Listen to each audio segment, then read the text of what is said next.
morning, folks. My name is Gay Corey, Bob Corey behind the camera. We're over here at the Lowell Auditorium to celebrate the Greater Lowell Veterans Council 100 years of service. So thank you to all of our veterans, and we hope you enjoy the program.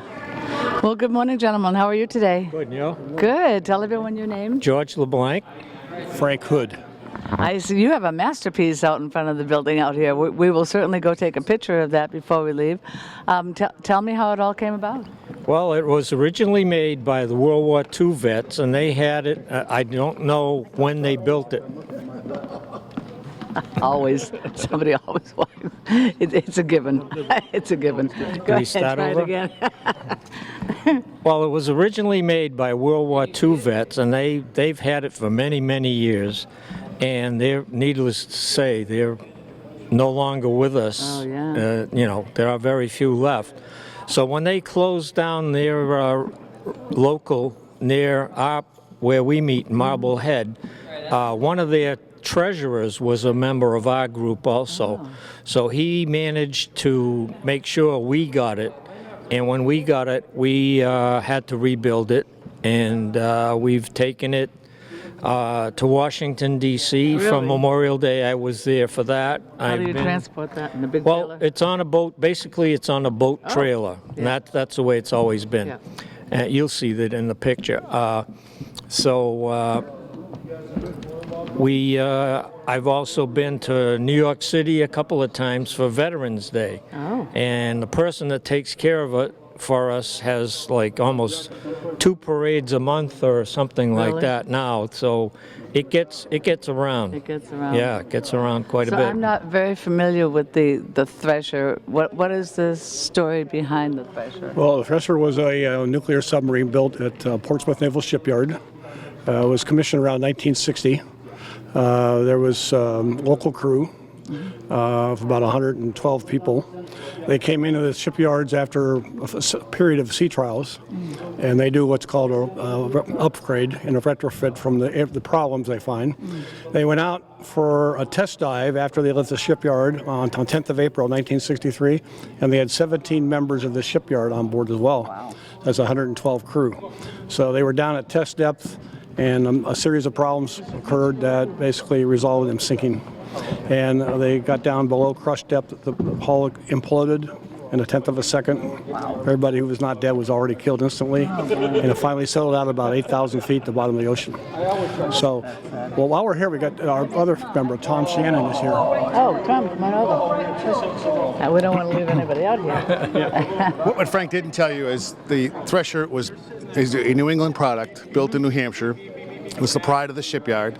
It was the lead ship of its class.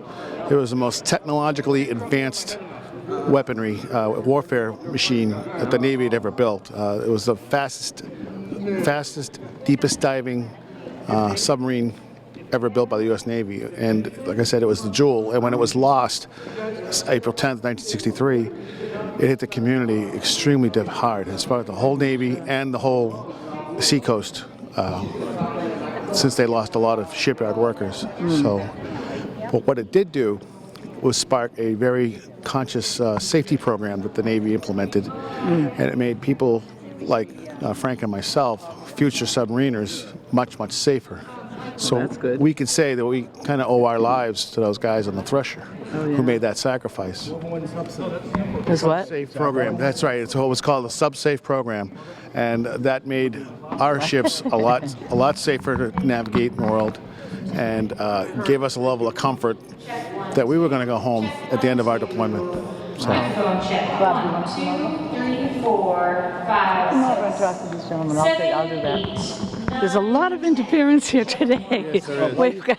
I retired from VCMA Boston, I'll do that. and I was on the submarine program. We were in SubSafe. They had about 26 people working for me, and we used to go around shipyards to make sure that everything was down to the gravel or down to the stone on the dirt for loved one SubSafe.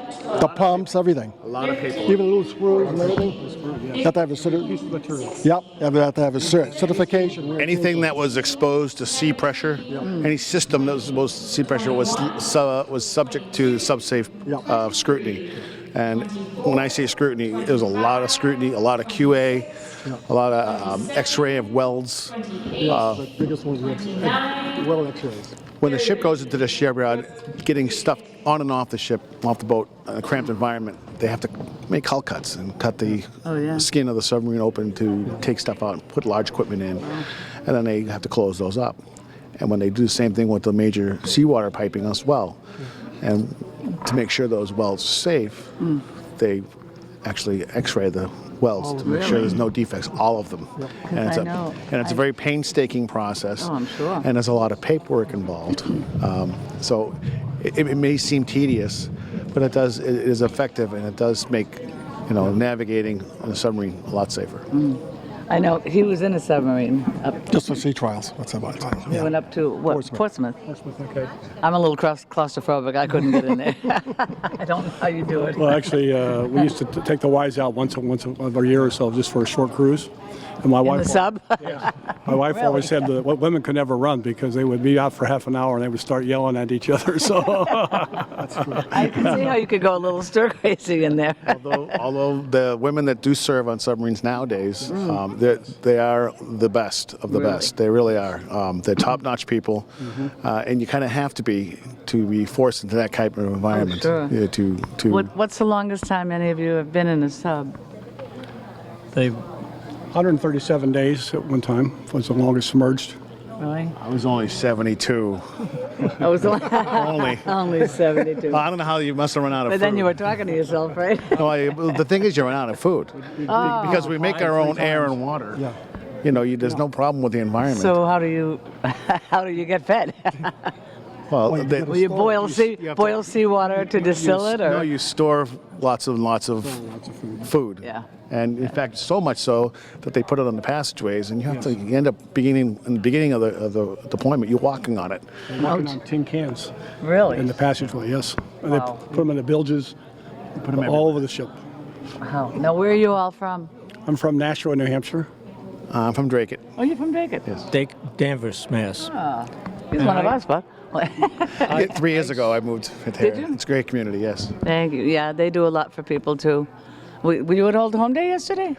I was not. I work in a shipyard in Boston, actually. We have a ship in the dry dock, so I had to work yesterday. So.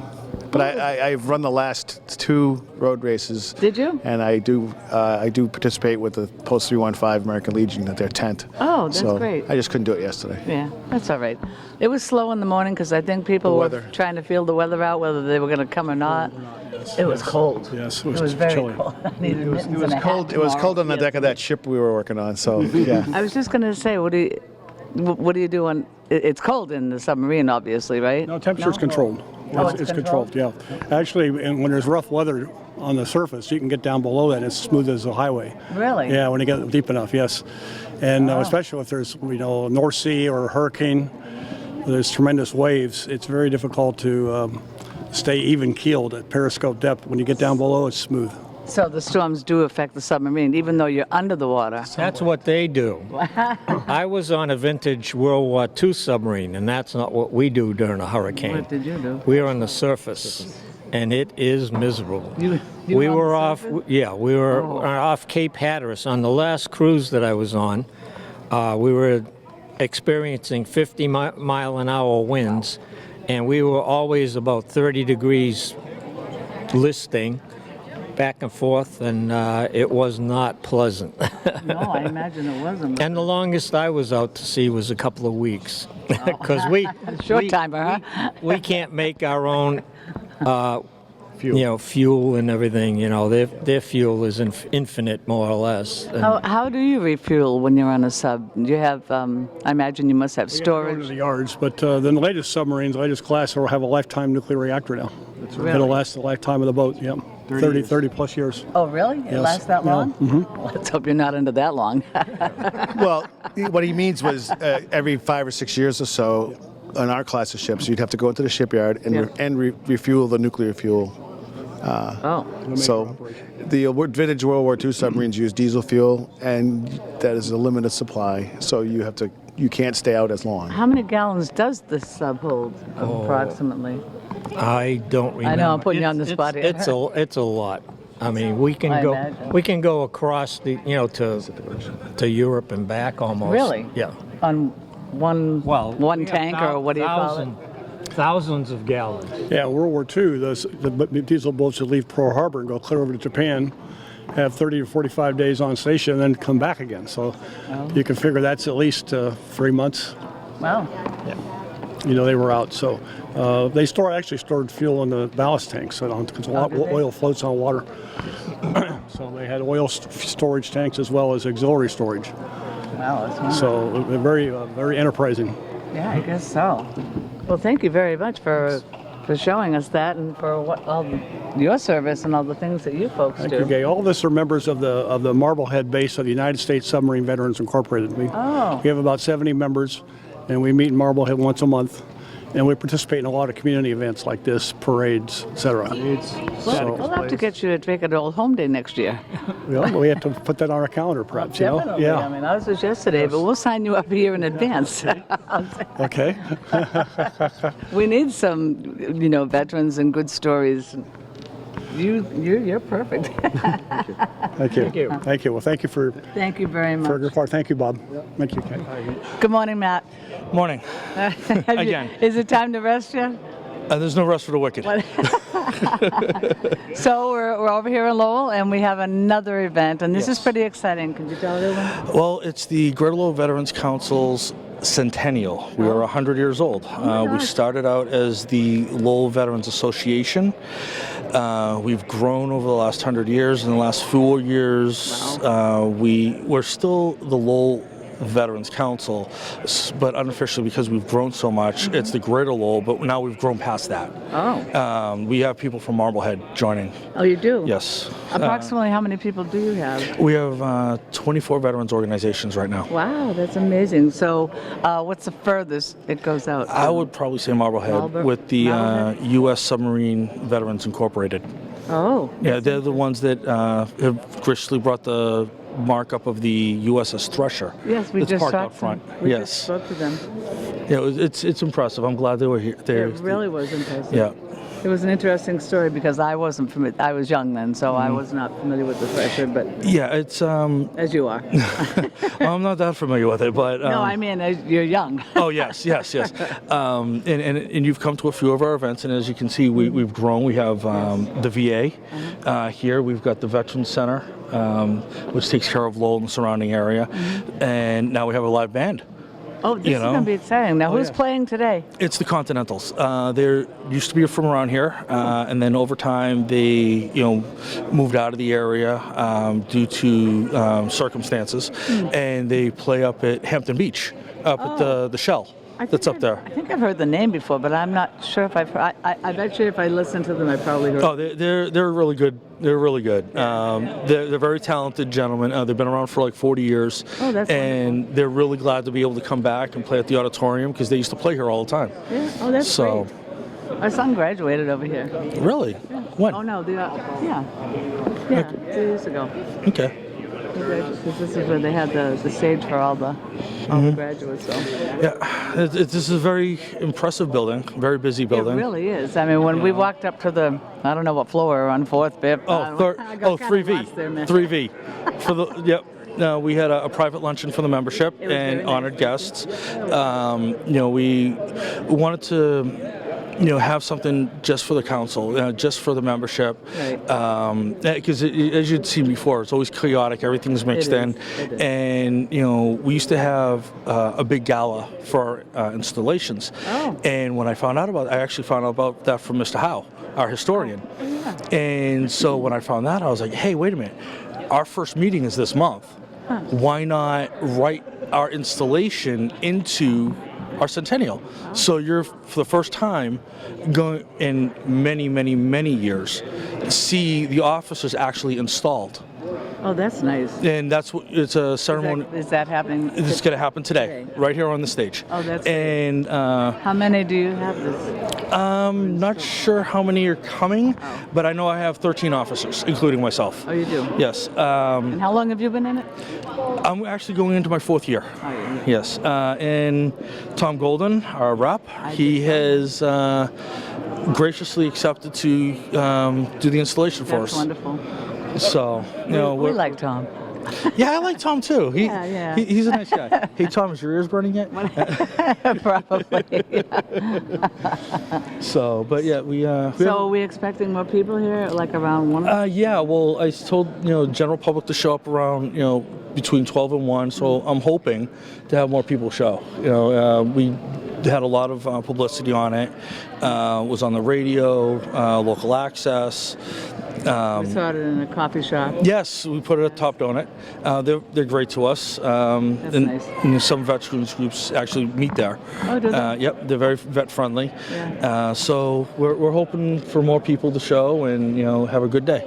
That's great. But overall, the Centennial is for the membership, but we'd really like to open and be there, have the community involved as well. So.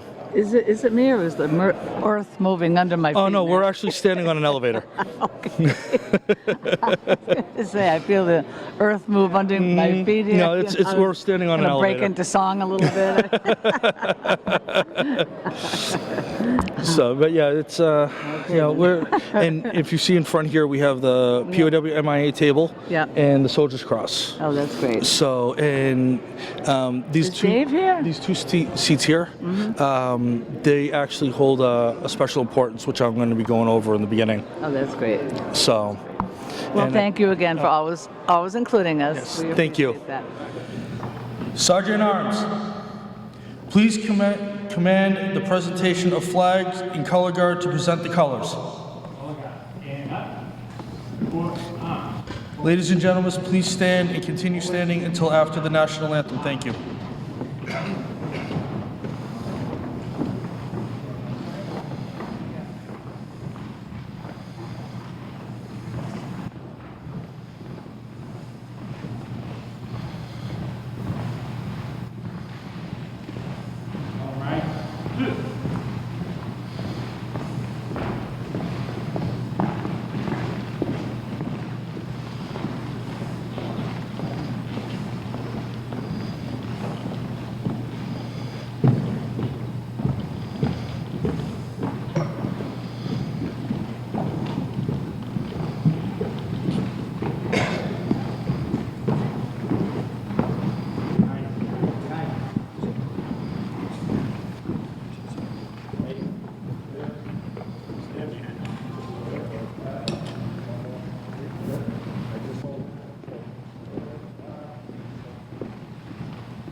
Detail, halt. Right, face. Chaplain of the day, please lead us in the opening prayer and the purpose of the GLVC in a moment of silence.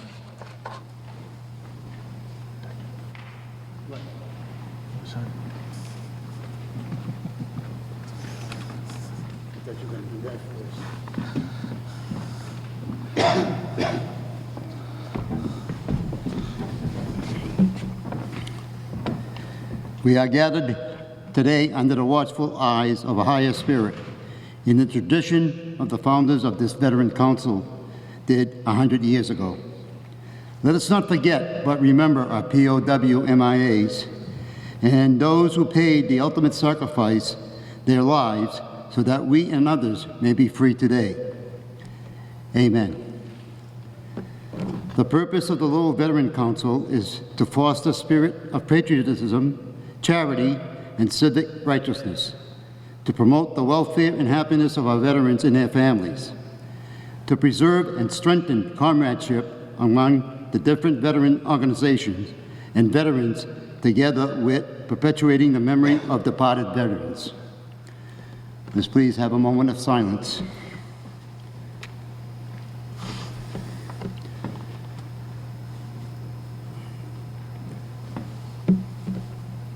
Thank you.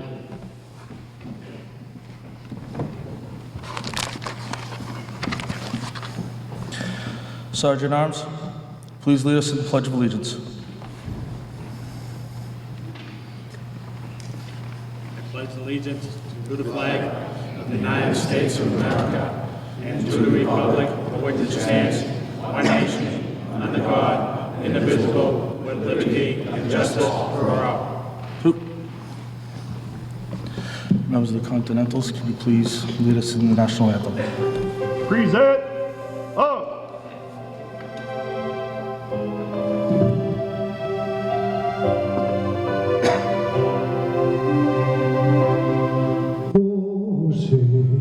And you see by the dawn's early light what so proudly we hailed at the twilight's last gleaming, whose broad stripes and bright stars through the perilous fight.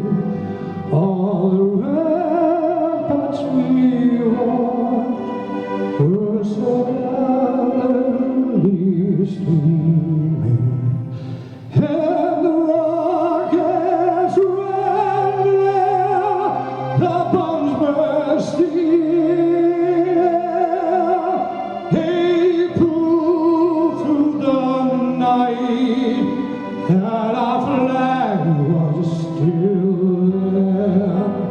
Oh, say does that star-spangled banner yet wave?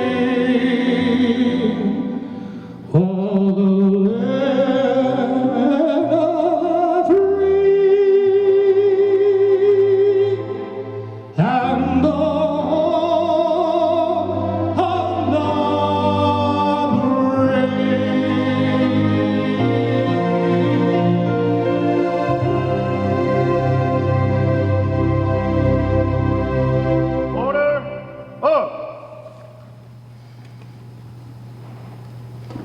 Left, face. Forward, march.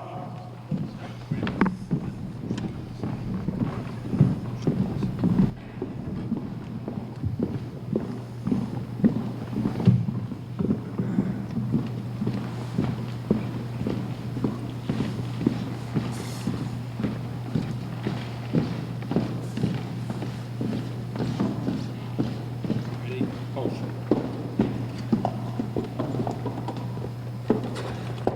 Left, face. Post.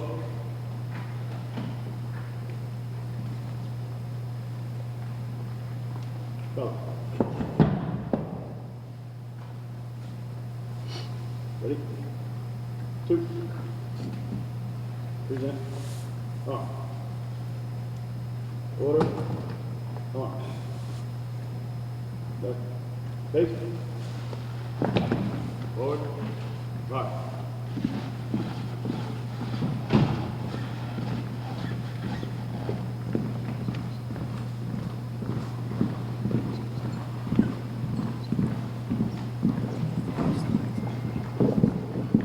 Pull it down. Left face. Forward.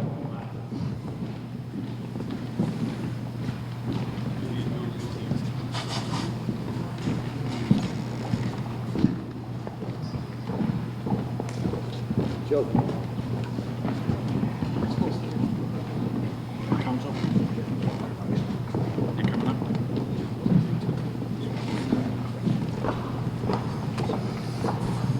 Everybody may sit. Thank you. Before I begin with the formalities, I'd like to take a few moments for some acknowledgements. The other day, I spoke with Daisy. She runs the Z-List. She told me about a lady, Margaret Gronkowski. I hope I said her name correctly. She will be celebrating her 100th birthday in September 12th this year. She was a nurse, World War II WAC, in Italy, and she set up a hospital in Mussolini's mansion in Italy. So happy birthday to her. Yep.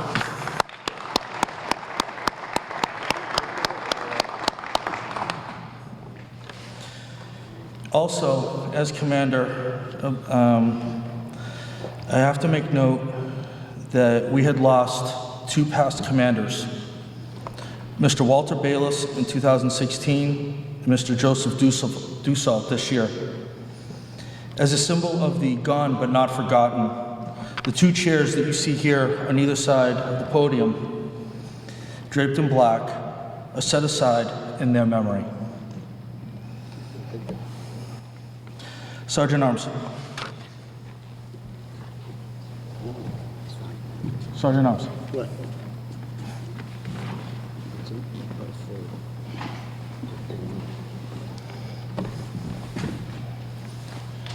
Please escort Representative Golden to the podium for installations.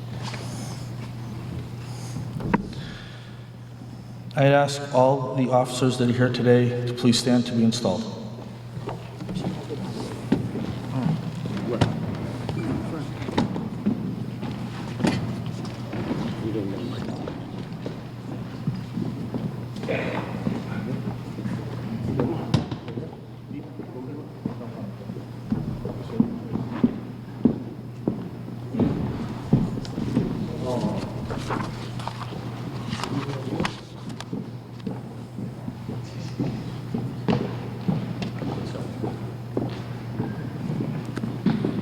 Thank you all and welcome.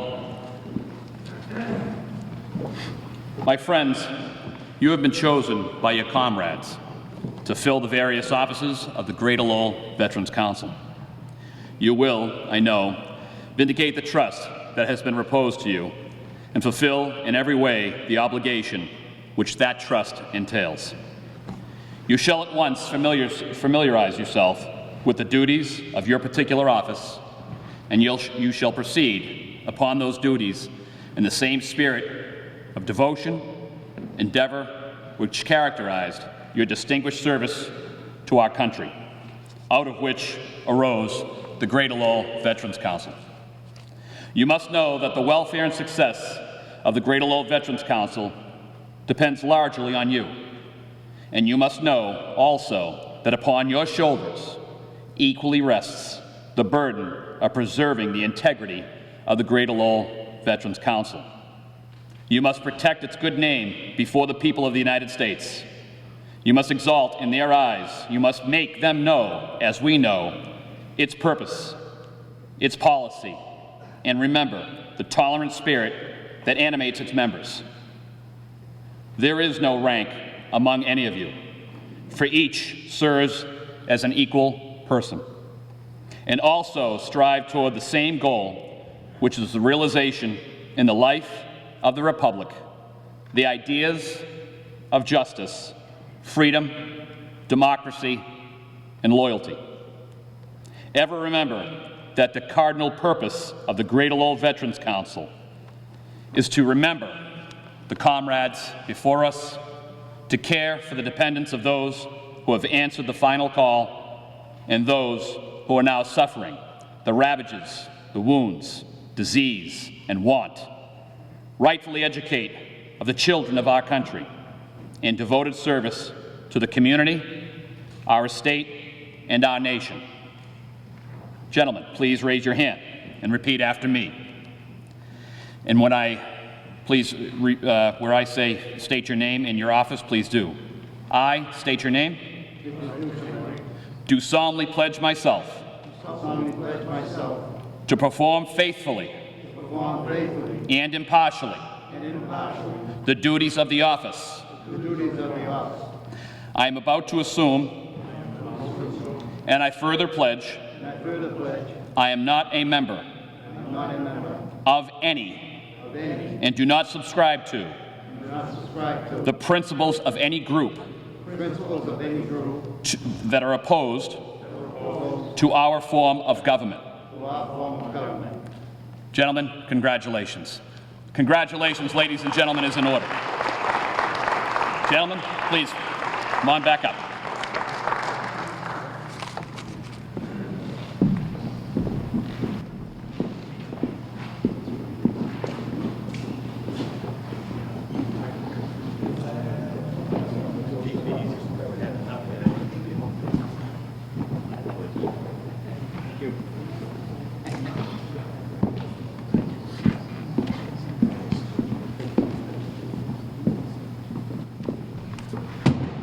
like to thank Tom Golden, or Representative Tom Golden, for reading our installation for us today.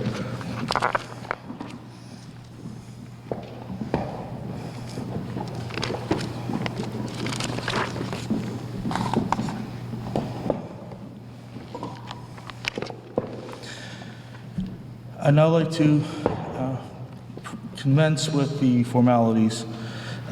The Greater Lowell Veterans Office trustees and appointees of 2016-2020. Unfortunately, some of them could not be here with us today. Myself, Matt Elkins, Commander. Steve Shadow Fitzgerald, Vice Commander. Dick Ducharme, Quartermaster. William Zune, Chaplain. Joe Zangri, Judge Advocate. Ron Roy, Sergeant Arms.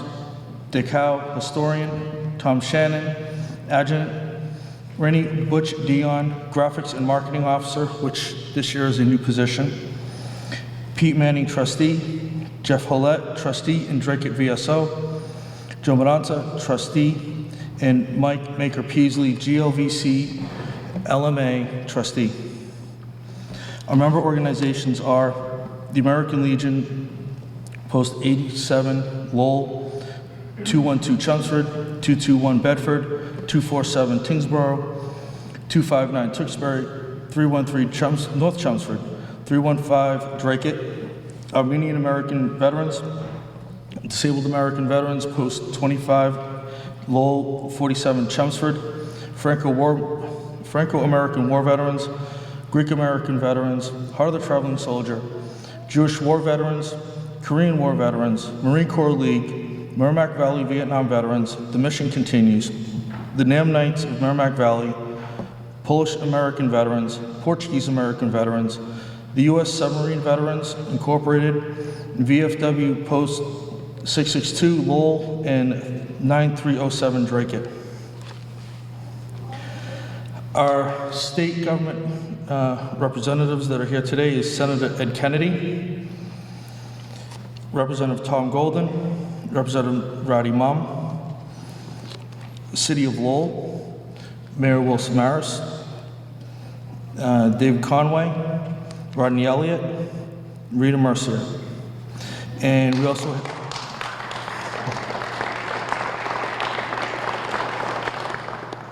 also have with us Fire Chief Jeffrey Winward, and I'd like to thank the Chief for allowing his honor guard, or his color guard, to present the colors for us today. Organizations, we have the Patton Memorial Society and the Veterans Center of Lowell, which has a table with us today. And the Veteran Administration has programs with information tables in the back as well. Thank you for coming. We also have Eric Lamache, I believe, walked in. Yes, Eric. Hi. Eric Lamache, the VSO for Lowell. And again, I'd like to thank the City of Lowell Fire Department for joining us today. Also, the American Anthem, the National Anthem, and the performance afterwards will be performed by the Continentals. We're proud to have them with us today, too.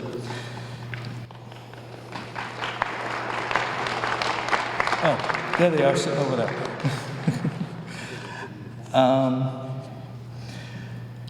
Other thanks that I'd like is to the U.S. Submarine Veterans for the model of the USS Thresher, which they have placed out front for everyone to see. Pete Lally of the Lowell Management Group that manages our beautiful home for us here at the LMA. Steve Pertell and the LMA staff that takes care of everything for us, does our all setup and everything. Lowell Telecommunications, the Lowell Sun, Drake Access TV. WCAP Radio could not be broadcasting live today for us because the Lowell Spinners actually got into the playoffs, so they're broadcasting their live game today.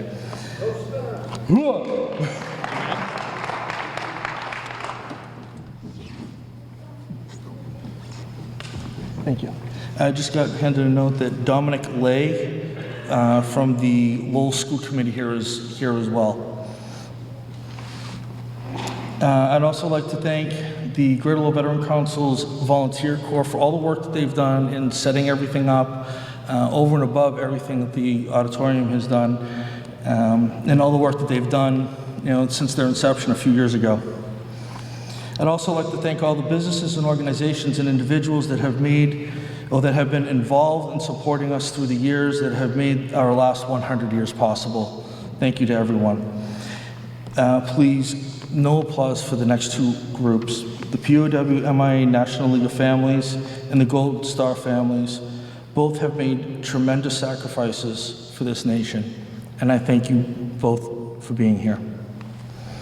If I've missed anyone, please let me know so you may be recognized. Sergeant Arms.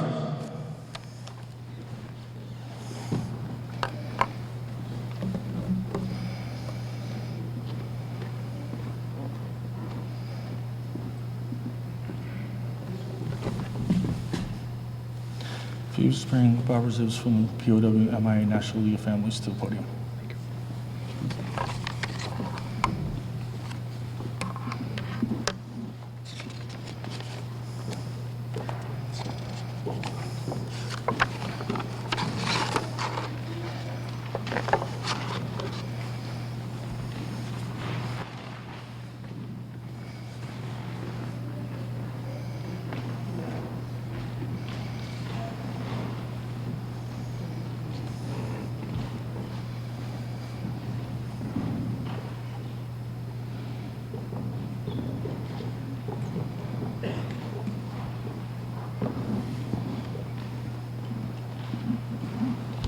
Thank you, Matt. Hi, I'm Barbara Zibb, and I am representing the National League of Families of American Prisoners and Missing, and we are Southeast Asia, but we spread ourselves out to everybody else that needs any help. This is the Missing Man table. As you enter the room, you may have noticed a special table. It is in reserve to honor our missing men. They are all with us in spirit. Some here were very young or not born yet when the wars began. However, Americans should never forget the brave men and women who answered our nation's call and served the cause of freedom in special ways. Let me explain the meaning of the table, and at the end you can join me for a moment of silence. The table shows our everlasting concern. The cloth is white. It symbolizes the purity of their motives when answering the call to serve. The single red rose reminds us of the lives of these Americans and their loved ones and friends who keep the faith while seeking answers. The red ribbon symbolizes our continued uncertainty, hope for their return, and determination for them to be accounted for. A slice of lemon reminds us of the bitter fate of them being captured or missing in a foreign land. A pinch of salt symbolizes the tears of our missing and their families who long for the answers after decades of uncertainty. The lighted candle reflects our hope for their return. The Bible represents the strength gained through faith to sustain us and those lost from our country, founded as one nation under God. The glass is inverted to symbolize their inability to share in a toast. The chairs are empty. They are missing. Please join me in a moment of silence.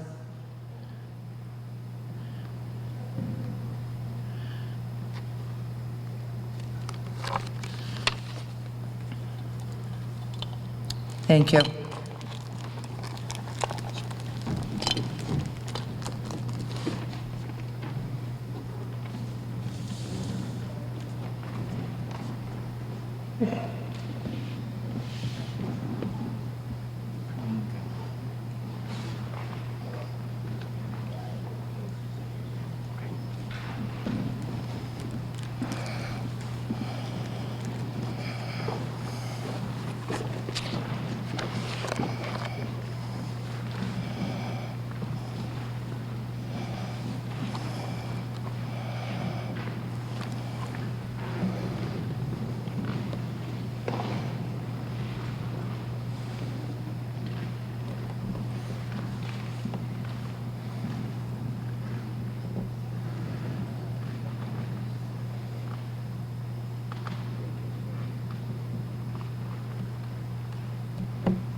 Sergeant at Arms, if you could please escort Irene Fennerell from Gold Stars to the podium, please, and then please hand out the flowers.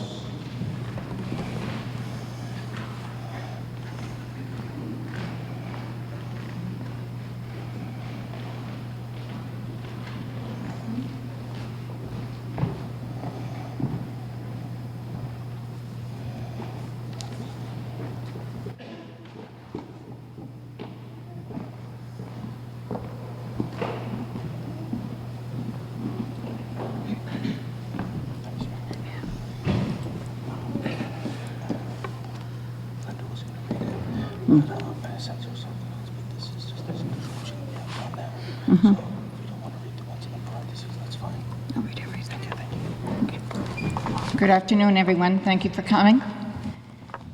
I'd like to read the Soldier's Cross. I've read this many times. I should know it by heart. The base, World War II, Korea, and the Cold War eras. The rifle, the modern era, facing downward means that the soldier was killed in action.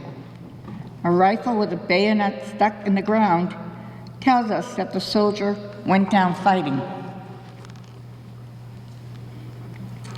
The boots from Vietnam era, worn and dry, shows the soldier march the final march to their last battle. Sorry. Dog tags, blank for all who died, and helmet, Persian Gulf Desert Storm era, meant that the soldier will never be forgotten. The American flag folded as a symbol of grateful appreciation and distinguished service. Thank you.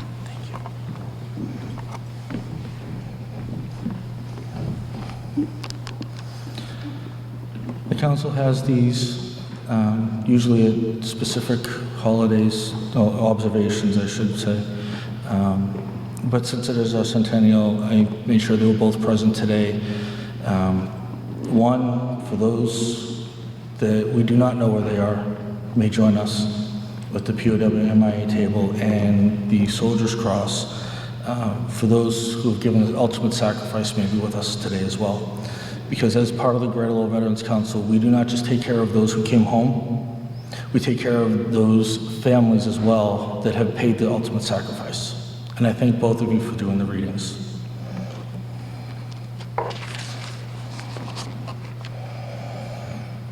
Sergeant at Arms.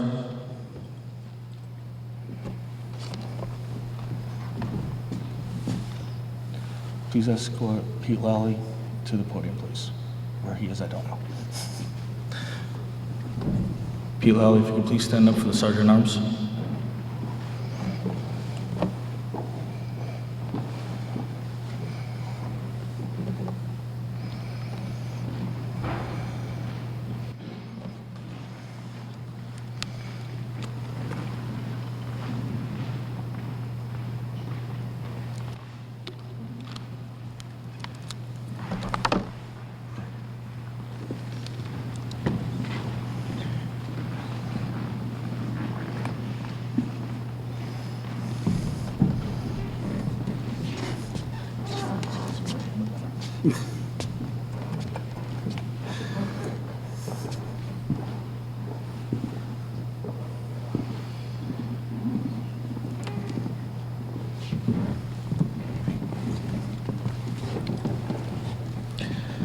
I just wanted to take a moment to thank you all and to thank Matt and the council for being here. This is a really special occasion in the city and for this building. We're just a couple of years away from celebrating the 100th anniversary of this building, and to celebrate the 100th here today is very special as we move towards that occasion as well. So thank you all so much for being here and for all that you do and for all that you and your families have done to sacrifice for our country. It's very, very much appreciated. Thank you. We also have We'd also like to present a check to the Greater Lowell Veterans Council. This building was built for the veterans, and it remains a memorial to that, and as part of what we do here to operate the building. We feel it is part of our mission to help to fund what is done with the Veterans Council as well. So once again, thank you. Sir? Thank you. And this goes to him. Oh, he takes care of all the money. You take the money. Oh, no. Sooner he takes it. Thanks, Dick. Sooner he takes it, the better. Sergeant Arms.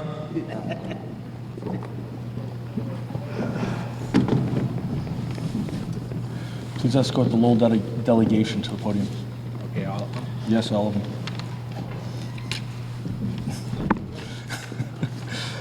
Mr. Elliott, you're laughing. Yes, you're all coming up.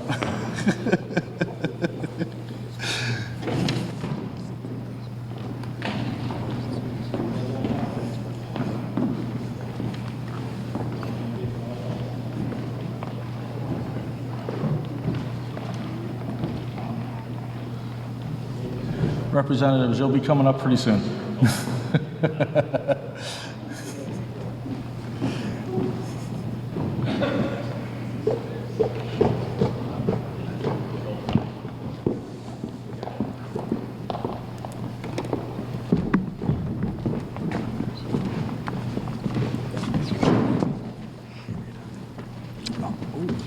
That was on camera.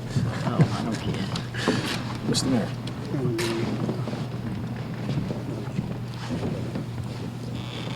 Thank you. Good afternoon, everybody.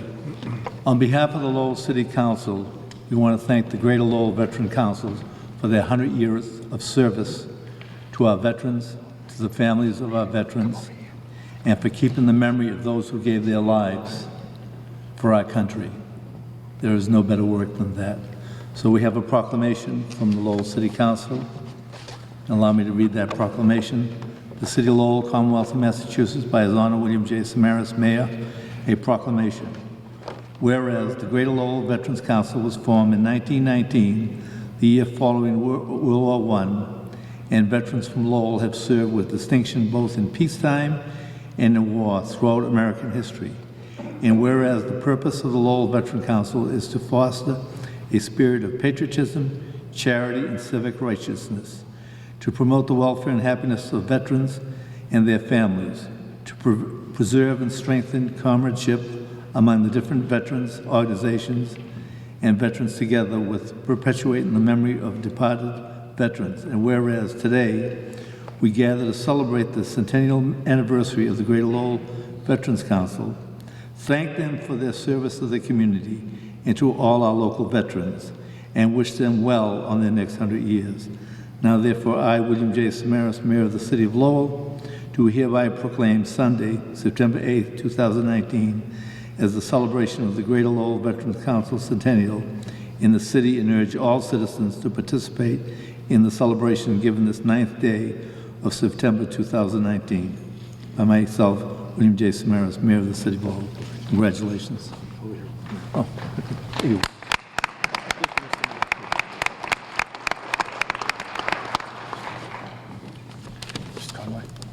Thank you.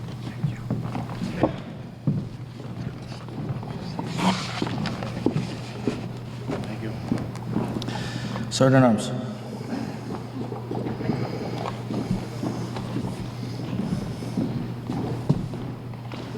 If you could escort our most eager delegation from the House of Representatives to the podium, please.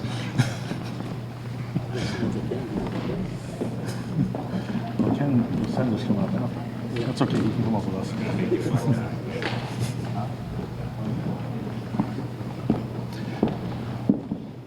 Well, Mr. Senator.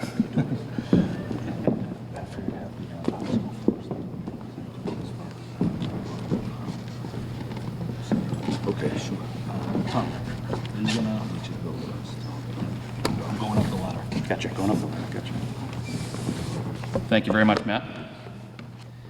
Massachusetts House of Representatives resolution congratulating the Greater Lowell Veterans Council on its centennial celebration.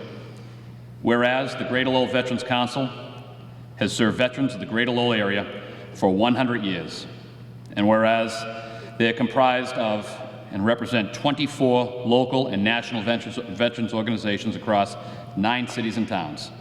And whereas they annually observe Veterans Day, Pearl Harbor Day, Memorial Day, in remembrance of all those who have fought and died in the service of this country.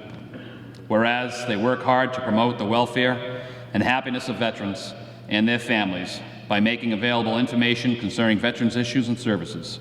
And whereas they have bridged the gap and connected many various veteran groups across the area to ensure the continued support and aid for our veterans, therefore be it resolved that the members of the Massachusetts House of Representatives hereby recognize the Greater Lowell Veterans Council for their hard work and dedicated to veterans of the Greater Lowell community as they carry out their centennial celebration and extend their best wishes for many, many more years of dedication and service to others.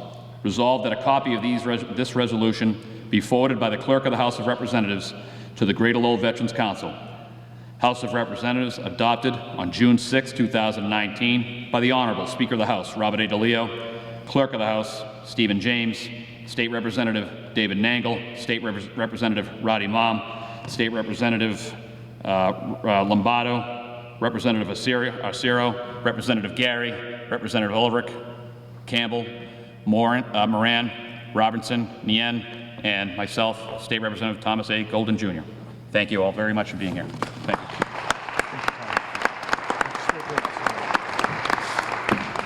Senator Kennedy. No.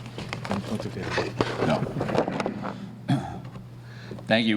Matt asked that we keep it pretty tight today, and I will do that. But I do have to point out that my father, who was a veteran of World War II, had an older brother, Joe Kennedy, and Joe Kennedy was a veteran of World War I, which is right about 100 years ago, is when World War I ended. And after being in the service and fighting in World War I, Joe Kennedy ended up being the head custodian for several years in this building.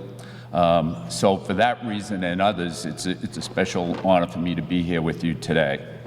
The citation that I have reads that the Commonwealth of Massachusetts, the State Senate, be it known that the Massachusetts Senate hereby extends its congratulations to the Greater Lowell Veterans Council in recognition of 100 years of continued service to the Commonwealth of Massachusetts and its noble veteran community. And be it further known that the Massachusetts Senate extends its best wishes for continued success, and that this citation be duly signed by the President of the Senate and attested to, and a copy thereof transmitted to the Clerk of the Senate. And it's signed by Karen E. Spilka, the President of the Senate, by Michael D. Hurley, the Clerk of the Senate, and by myself, the State Senator for the 1st Middlesex District. Thank you very much.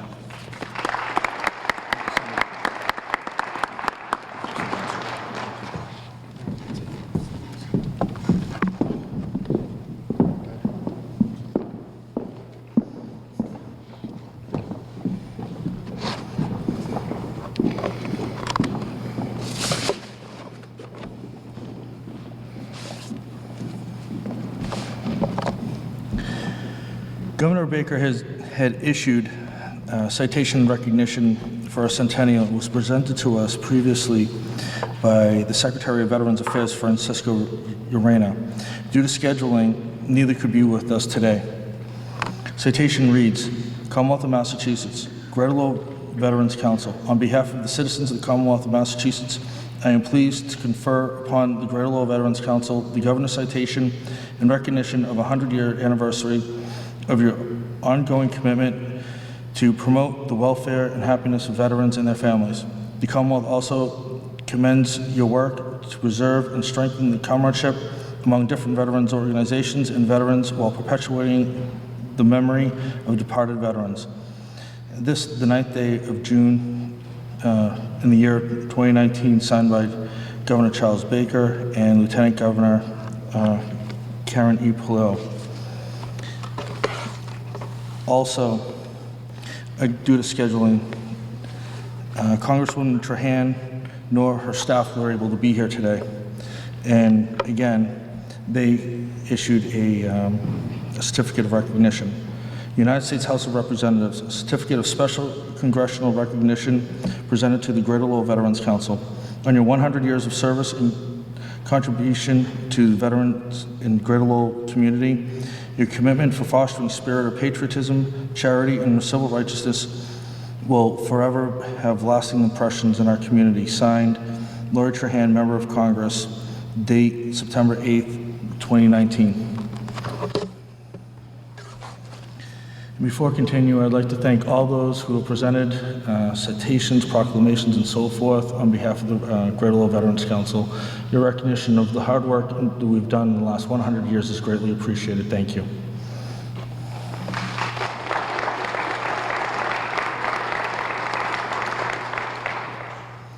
Sergeant Arms.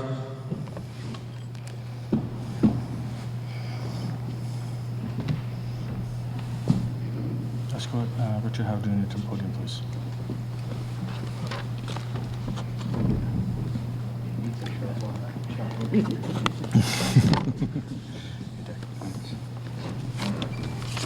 Good afternoon, everyone, and thank you all for coming. So in November 1918, 4 million men mostly who had served in the military during the First World War were being demobilized and coming back to the United States. About 5,000 or 6,000 were from Lowell. And it became natural for them to join or to create veterans organizations. Well, in 1919, there were 2 veterans organizations that existed in Lowell. One was called the Grand Army of the Republic. That was an organization for Civil War veterans. The other was United Spanish War Veterans. That was a much smaller group. That was for the relatively small group of men who had fought in the Spanish-American War, which was in 1898. But in 1919, the American Legion was formed. The Post 82 in Lowell was formed that year. It was one of the first in America to be created. Shortly after that, the Veterans of Foreign Wars came into existence. And it became clear to these veterans that it would be appropriate for all of the veterans groups in the city, the GAR, the Spanish War Veterans, the American Legion, the VFW, to begin working together to coordinate activities. They all had their own missions to perform, but on days like Memorial Day, Flag Day, and on other appropriate occasions, it was important to coordinate activities. And that was what gave birth to the Greater Lowell Veterans Council, and that's the mission that continues to this day. Now, it's particularly appropriate for us to be here in this building because this building came into existence at about the same time, and its history is inextricably linked with the history of the Greater Lowell Veterans Council.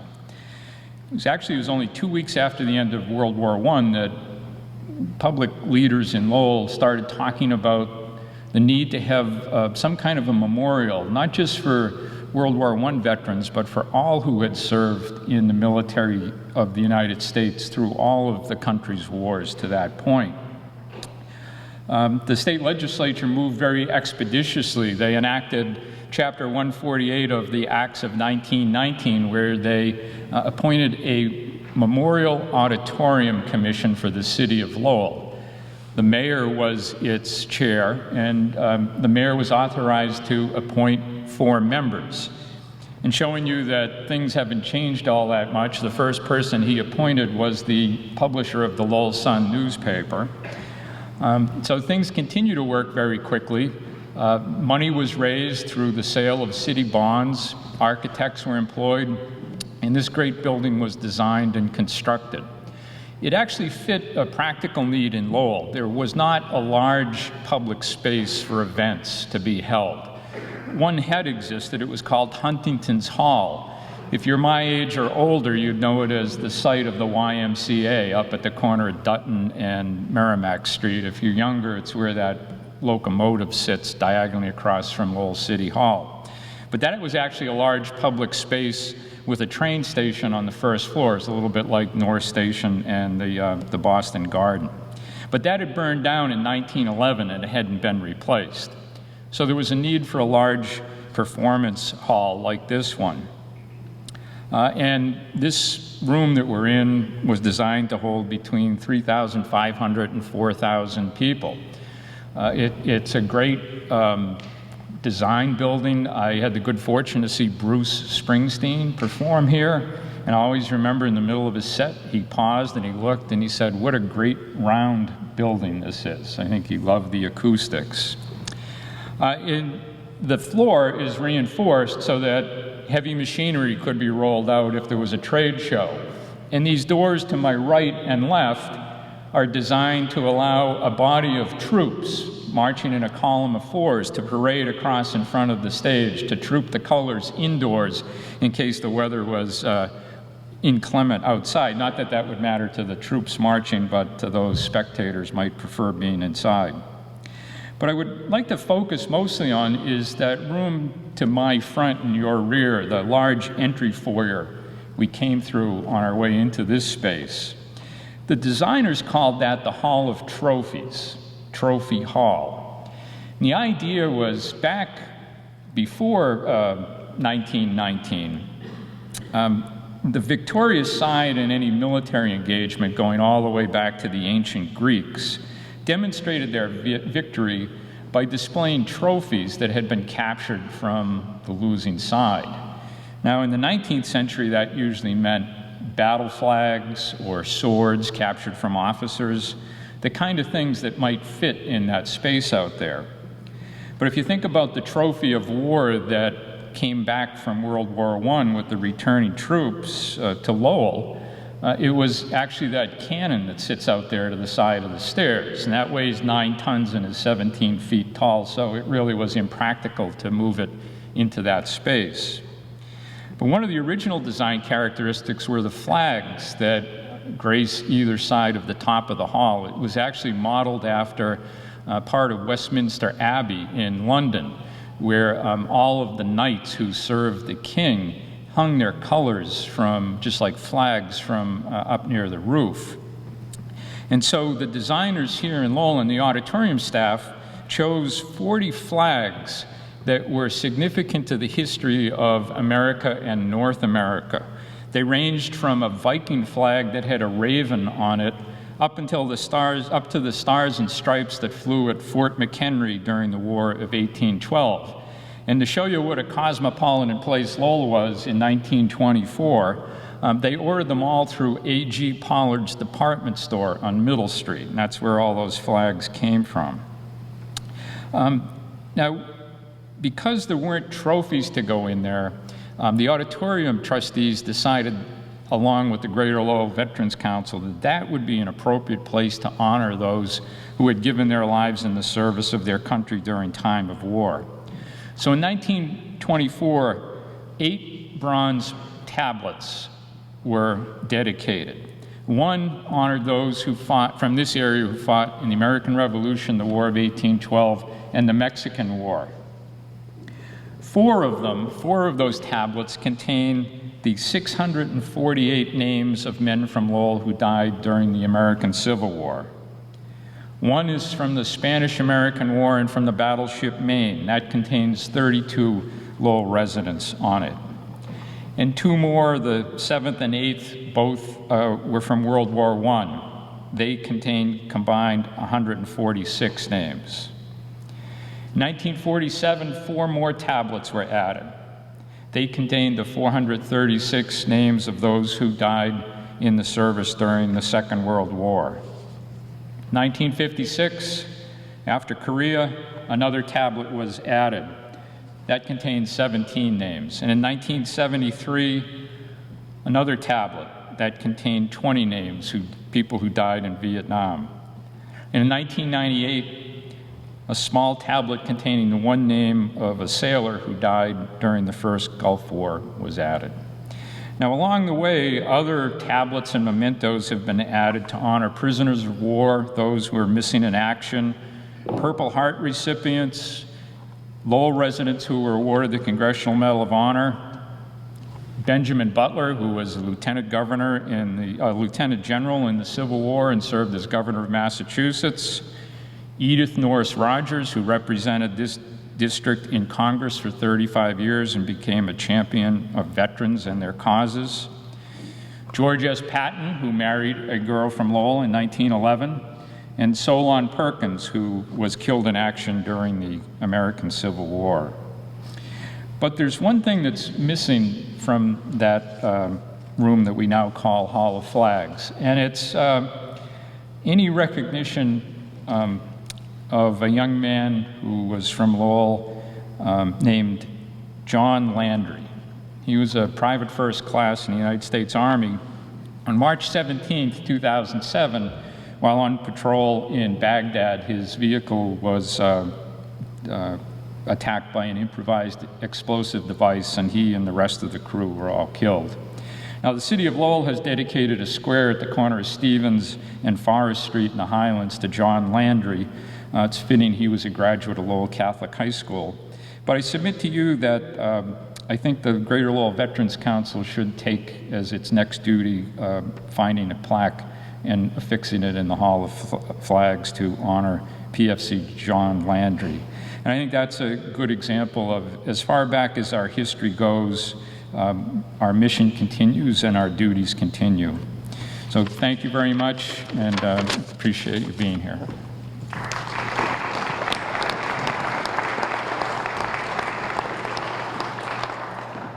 Sergeant Arms.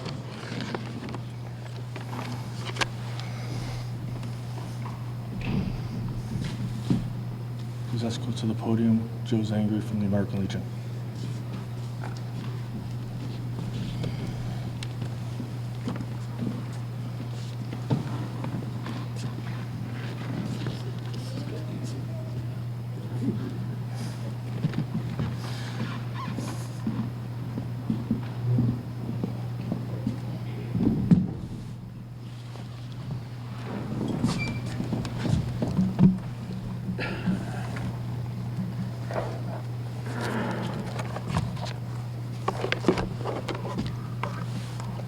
Good afternoon.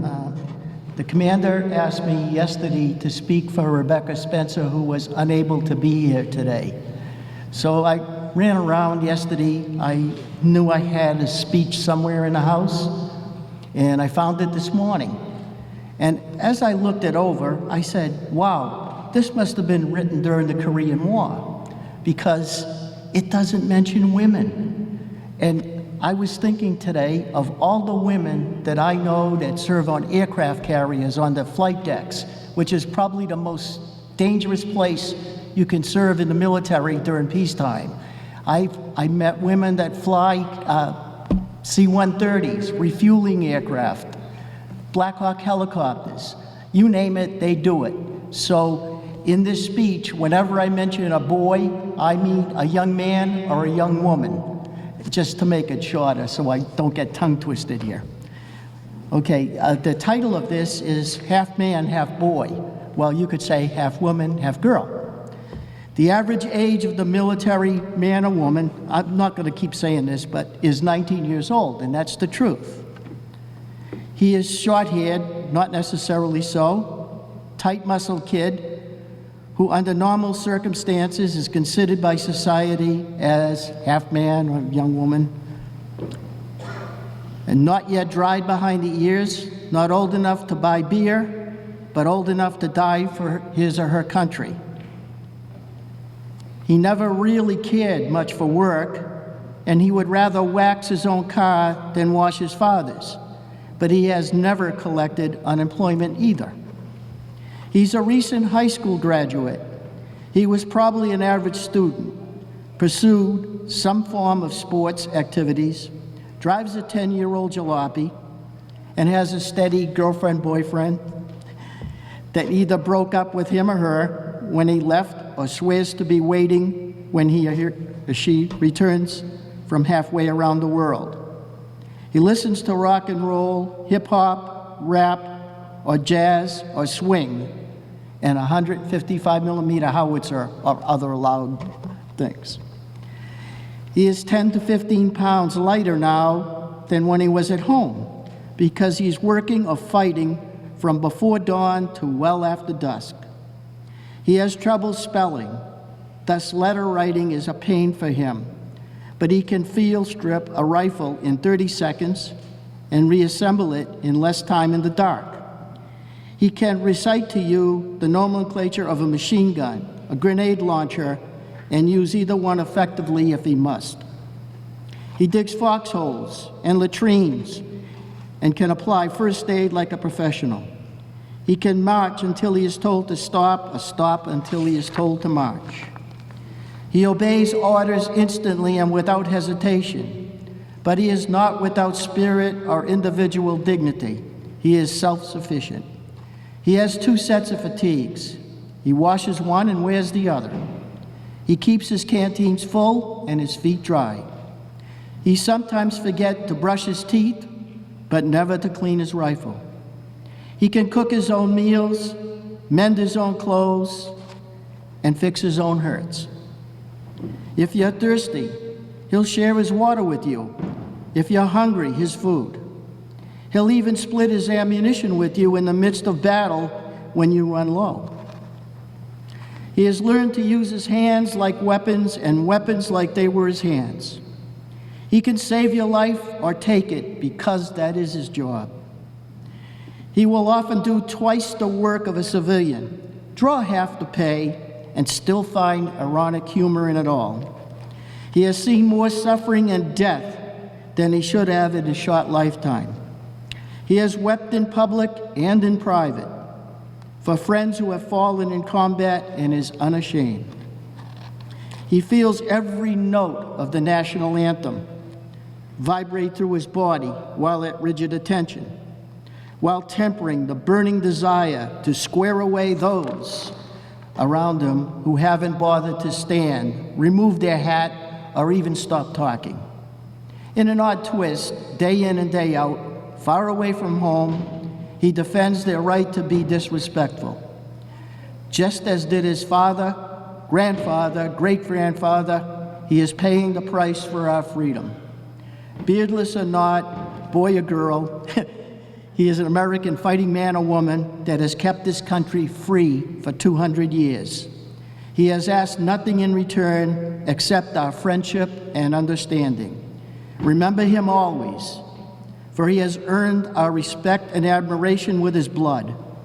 And now we even have women, there we go, finally at the end, over there in danger, doing their part in this tradition of going to war when our nation calls us to do so.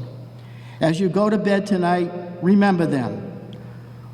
All of the gifts you could give a U.S. soldier, sailor, Coast Guardsman, or airman, prayer is the very best one. God bless America.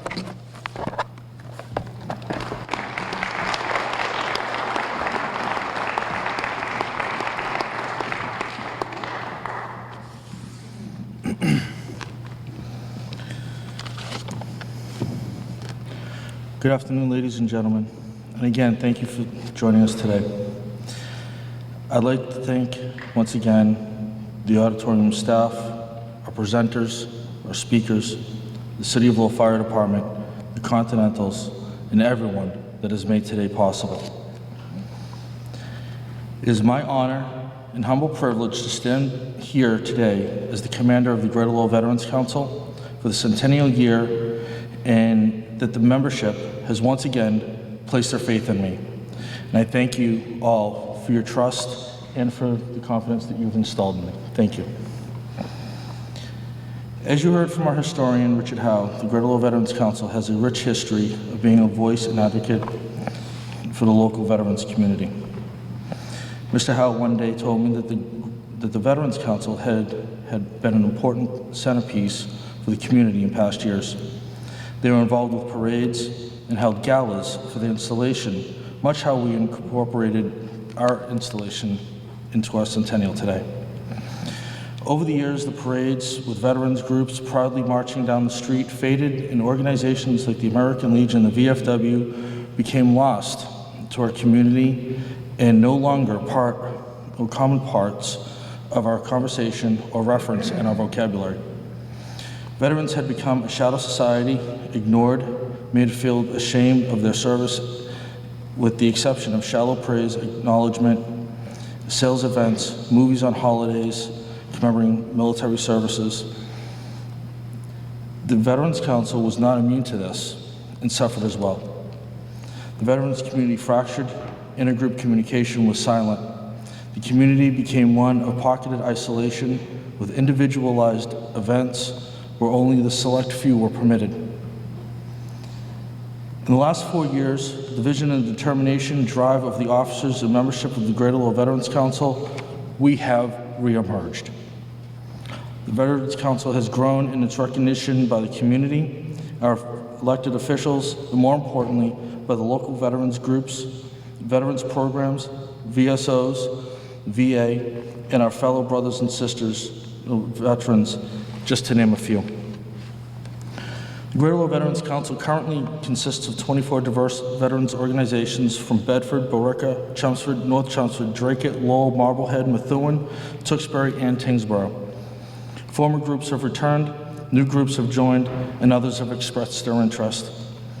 The Council has strengthened old and rebuilt new relationships with WCAP, Lowell Telecommunications, Dracut Access TV, Lowell Veterans Commission, VA programs, Lowell High JROTC, Gold Star Wives of America, POWMIA National League of Families, local Boy Scout troops, and so forth. Just recently, we have begun the process of partnering with the Lowell Spinners and the Vesper Country Club and started a dialogue with the American Heritage Museum. In addition, we have done community outreach, spearheaded restoration projects, as well as discussing future projects, and created a volunteer corps to bring the veterans community and general community together as one. One of the current projects, which our historian had touched base on, is the restoration of the captured World War I German cannon that sits outside the LMA to the left of the stairs as you walk in. When completed, we'll have an unveiling and rededication ceremony, which I hope all of you and others will join us with. As part of our new centennial, we have worked with Mr. Rennie Butch Dion to create a new logo for the council and promotional material. The logo can be seen on your programs today. Mr. Dion is now our official graphics and marketing officer. He's a proud Marine and a teacher for the Greater Lowell Technical High School. The council thanks him for his hard work and dedication and service. Over the last 4 years, people have praised me for the reunification of the council and the veterans community. I tell them that it was the council, not myself. It was its officers and the members that did it. I hold true to a concept that if an operation or a mission succeeds, it is because of the soldiers carrying it out. But if something goes wrong or if it fails, it is because of the one that is in charge. With that in mind, in the recognition of the diligent and steadfast work of the membership and its past and current officers over the last 4 years, I ask for a round of applause for the hard work that they have done.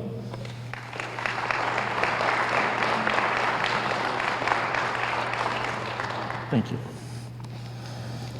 As evidence of the reemergent influence in the President of the Council, we have been invited to be a part of Veterans Breakfast, various Veterans memorial events, Veterans Square dedications, placement of flags on graves of our brothers and sisters, sporting events dedicated to veterans with the Lowell Spinners and the Vesper Country Club.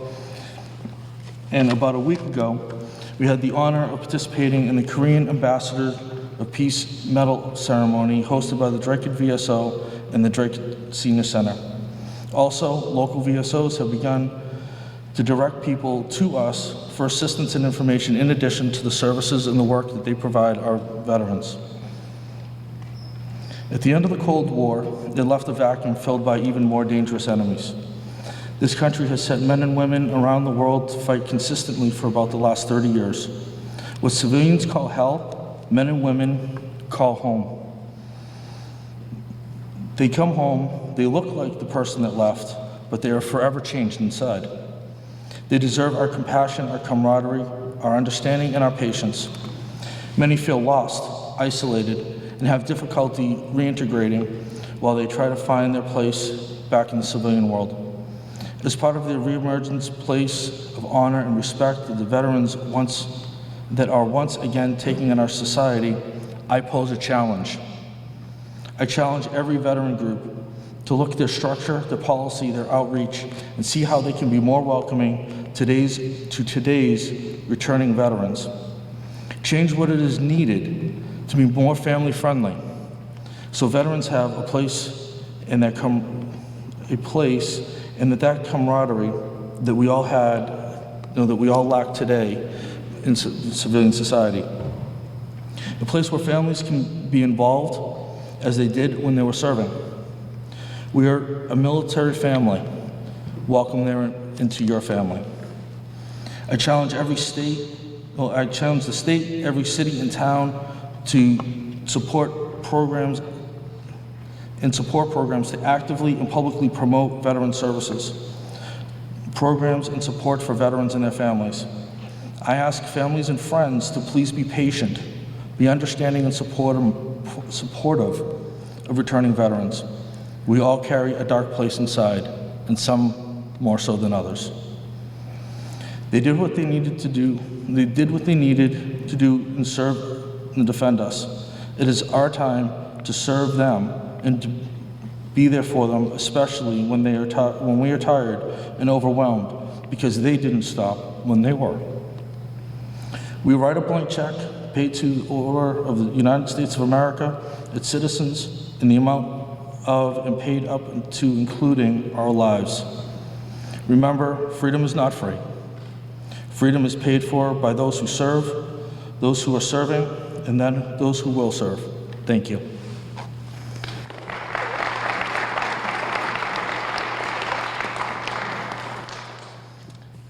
Chaplain Day.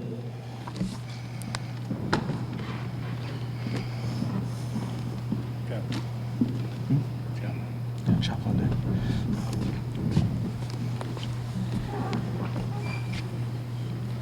As we part this place and company, may our high-spirited guide us and give us the humility not to take for granted the freedom and rights our brave servicemen and women have given us, but to cherish it every moment of our lives.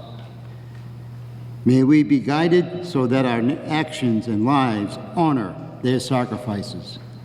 Amen.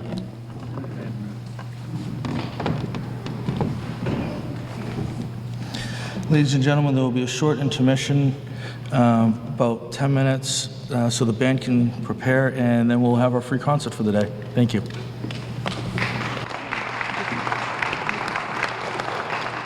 Well, good afternoon. Good afternoon. What's your name? My name is Dr. Jonathan Lee.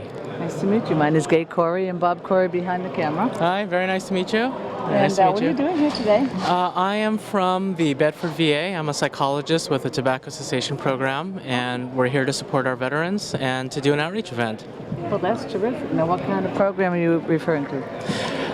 I am in charge of the Tobacco Cessation Program at the Bedford VA, so I help veterans who are tobacco users. I help them quit tobacco.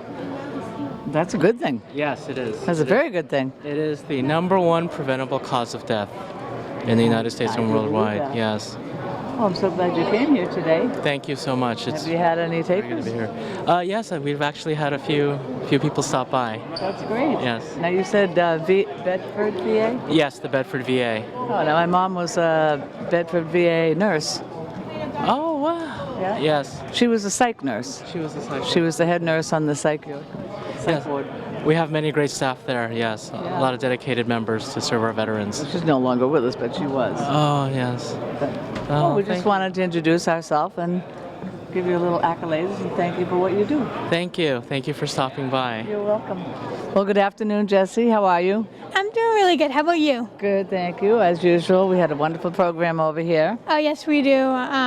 We've been planning this for a few months now, so I'm glad the band and everyone was able to come through, the color guard and all that. Yes, it was very nice, and thanks to whoever did the food. That was very That good. was primo. Oh, was it? They have delicious food and they're very good to us.